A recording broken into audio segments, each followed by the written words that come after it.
नमस्कार दोस्तों। आज हम जिस विषय पर चर्चा करने जा रहे हैं वह है घेरंड संहिता का परिचय। घेरंड संहिता व्यावहारिक योग पर लिखा गया एक साहित्य है जिसके प्रणेता महर्षि घेरंड है। उनकी कृति से मालूम पड़ता है कि वे एक वैष्णव संत रहे होंगे, क्योंकि उनके मंत्रों में विष्णु की चर्चा की गई है। जलम विष्णु थलम विष्णु, अर्थात जल में विष्णु है, थल में विष्णु है। एक दो स्थानों पर नारायण की चर्चा की गई है, जिससे अनुमान लगाया जा सकता है कि उन्होंने वैष्णव सिद्धांत को अपने जीवन में अपनाया था और साथ ही साथ एक सिद्ध हठ योगी भी थे। उन्होंने योग को जो स्वरूप दिया उसमें शरीर से शुरू करके आत्म तत्व तक की जानकारी दी गई है, अभ्यासों की रूपरेखा बताई गई है। घेरंड संहिता की प्राच्य प्रतियों से यह अनुमान लगाया जाता है कि ये 17वीं शताब्दी के ग्रंथ है।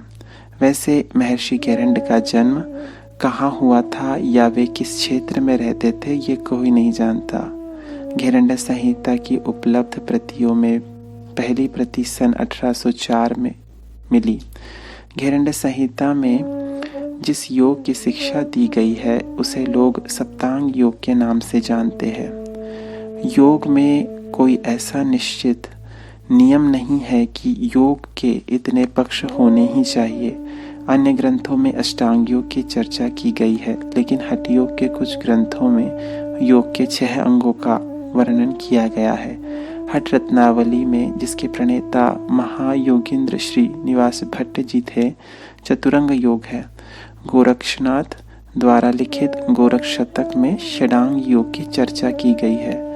एक युग की आवश्यकता के अनुसार, समाज की आवश्यकता के अनुसार लोगों ने योग की कुछ पद्धतियों को प्रचलित किया।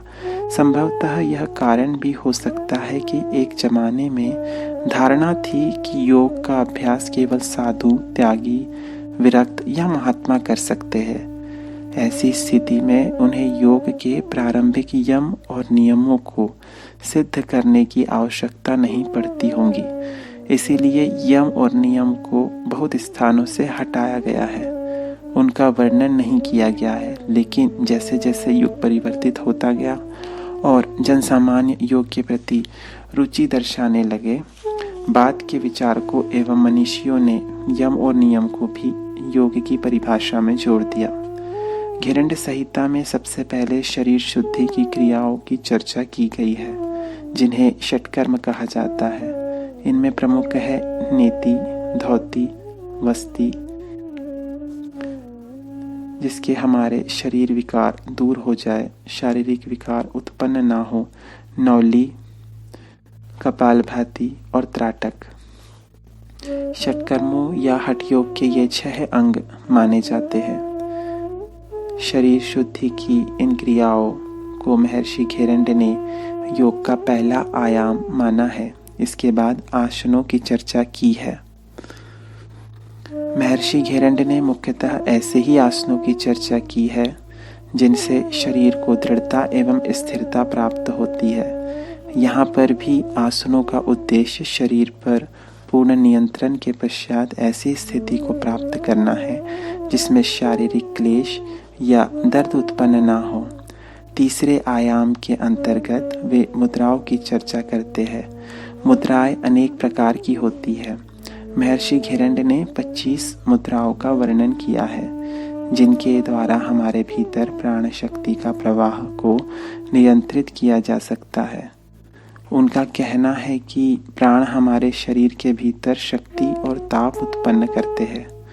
उच्च साधना में जब व्यक्ति लंबे समय तक एक अवस्था में बैठता है तो उसके शरीर से गर्मी निकलती है, शरीर का तापमान कम हो जाता है, क्योंकि हमारे भीतर प्राण शक्ति नियंत्रित नहीं है। लेकिन मुद्राओं के अभ्यास द्वारा हम प्राण शक्ति या ऊर्जा को अपने शरीर में वापस खींच लेते हैं, उसे नष्ट नहीं होने देते। प्राण को शरीर के भीतर रोकने के लिए महर्षि घेरंड ने मुद्राओं का वर्णन किया है। मुद्राओं के बाद चौथे आयाम के रूप में उन्होंने इस उद्देश्य के साथ प्रत्याहार का वर्णन किया है कि जब शरीर शांत और स्थिर हो जाए, प्राणों का व्यय ना हो, वे अनियंत्रित ना रहे, हमारे नियंत्रण में आ जाए, तब मन स्वतः अंतर्मुखी हो जाएगा। पहले हम अपने शरीर को शुद्ध कर लेते हैं, शरीर के विकारों को हटा देते हैं, उसके बाद आसन में स्थिरता प्राप्त करते हैं, तत्पश्चात प्राण को संतुलित एवं नियंत्रित करते हैं। तो चौथे में मन स्वाभाविक रूप से अंतर्मुखी हो जाता है।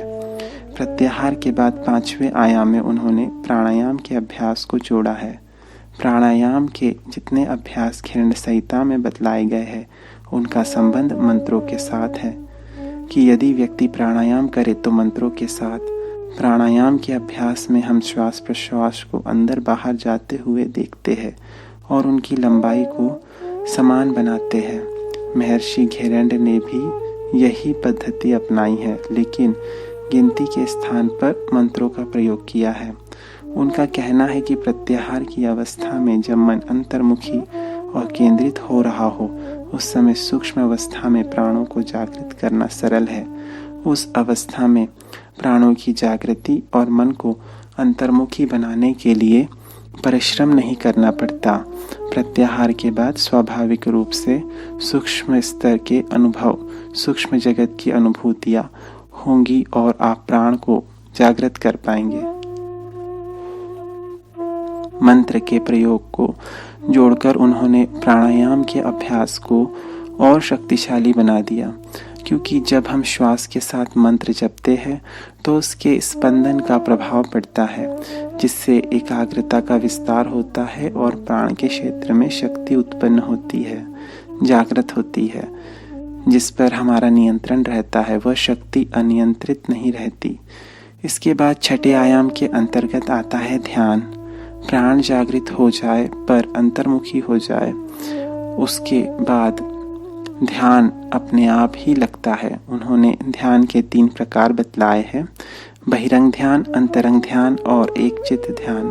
बहिरंग ध्यान में जगत और इंद्रियों द्वारा उत्पन्न अनुभवों के प्रति सजगता, अंतरंग ध्यान में सूक्ष्म मानसिक स्तरों में उत्पन्न अनुभवों की सजगता एवं एक चित्त ध्यान में आंतरिक अनुभूति की जागृति होती है।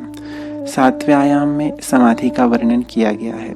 इस प्रक्रिया या समूह को उन्होंने एक दूसरा नाम दिया है घटस्थ योग।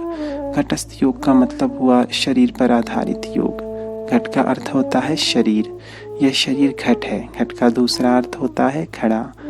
शरीर को उन्होंने एक घड़े के रूप में देखा, जो पदार्थ से बनी हुई एक आकृति है, और परमेश्वर ने उसमें जो कुछ भर दिया है, इंद्रिय कहिए, मन कहिए, बुद्धि कहिए, अहंकार कहिए, सब मिलाकर हमारा यह घड़ा बना है।